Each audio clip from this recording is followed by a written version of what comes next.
وقت بدلتا ہے تو ترجیحات بدل جاتی ہیں۔ پہلے زمانے میں اسٹیبلشمنٹ کو وزارت خارجہ اپنے پاس رکھنے کا شوق ہوا کرتا تھا، اور وزارت خارجہ میں ایسے وزیر لگایا کرتے تھے جو بہت زیادہ پرو اسٹیبلشمنٹ سمجھے جاتے تھے۔ لیکن آج کل وزارت اسٹیبلشمنٹ کی تمام تر جو توجہ ہے وہ شاید وزارت خزانہ کی جانب ہے، لہٰذا وزارت خزانہ پہ تو محمد اورنگزیب صاحب لگا دیے گئے، اور وزارت داخلہ جو ماضی میں اسٹیبلشمنٹ کی اتنی پرائیورٹی نہیں رہا، جہاں اینٹی اسٹیبلشمنٹ یا کم از کم ایسے لوگ جن کا اسٹیبلشمنٹ سے کوئی لڑائی جھگڑا یا کوئی دوستی والا معاملہ ہوتا ہی نہیں، وہ لوگ وزیر داخلہ کے عہدے پر فائز ہوتے رہے ہیں۔ لیکن اب وزارت داخلہ بھی محسن نقوی صاحب کے پاس ہے،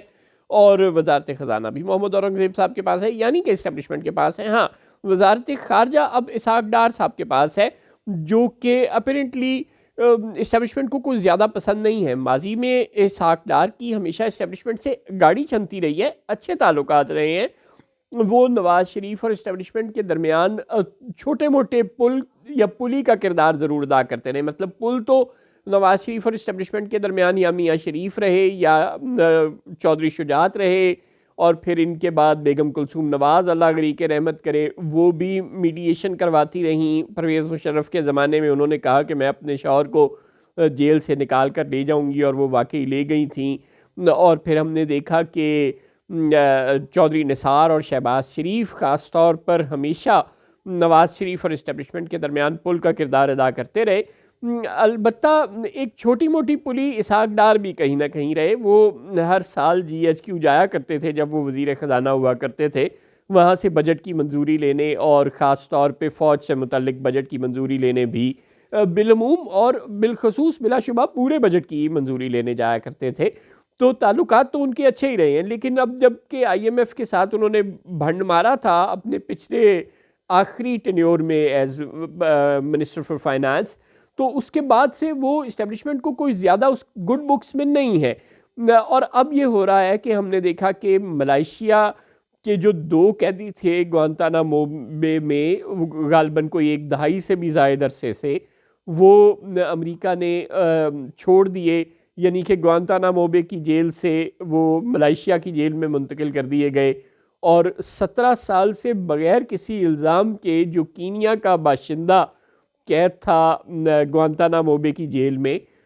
جو کہ امریکہ کے پینٹاگون کے مطابق انہوں نے اس کو بھی چھوڑ دیا اور کینیا کے حوالے کر دیا ہے۔ لیکن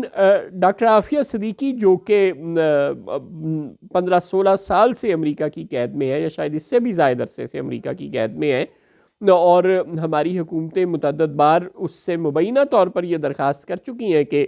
ہمیں کوئی لفٹ کروا دے اس کے متعلق، یا پتہ نہیں کرواتی نہیں، عوام کے سامنے کہہ دیتی ہیں کہ ہاں وہ امریکہ کے سامنے معاملہ ٹیک اپ کرتی ہیں۔ ان کے بارے میں امریکہ نے ایسا کوئی رسپانس ہمیں نہیں دیا۔ دس از ویری انفارچونیٹ۔ ہم اپنے والوں اپنے آپ کو ایٹامک قوت کہتے ہیں، اور اپنے والوں اپنی بڑی اہمیت جتاتے ہیں، اور پاکستان کی جو دنیا میں سب سے زیادہ تجارت ہے وہ بھی امریکہ کے ساتھ ہوتی ہے، یعنی نہ تجارتی انٹرسٹ کا کوئی امریکہ کو کوئی لحاظ ہے، اور نہ ہی ہماری ایٹمی قوت شوت جو ہم بڑی ڈینگیں مارتے ہیں کہ ہم بہت بڑی طاقت ہے، اس کا بھی کوئی لحاظ نہیں ہے۔ اور شہباز شریف صاحب 2 بار کے پرائم منسٹر ہیں، اور ان کے اوپر نواز شریف صاحب 3 بار کے پرائم منسٹر ہیں، اور ان کے نیچے deputy prime minister Ishaq Dar صاحب بھی کوئی 8-10 بار کے وزیر ہیں، لیکن امریکہ نے کسی کو ذرا لفٹ نہیں کروائی۔ اور ڈاکٹر عافیہ صدیقی کے پاکستان حوالے کیے جانے کی نہ صرف یہ کہ کوئی بات نہیں ہے، بلکہ عدالت میں حکومت کی جانب سے جواب جمع کروایا گیا ہے کہ ہم نے، یعنی کہ حکومت پاکستان نے، وزیر اعظم نے خط ضرور لکھا تھا امریکی صدر کو کہ وہ عافیہ صدیقی کو رہا کر دیں یا پاکستان منتقل کر دیں،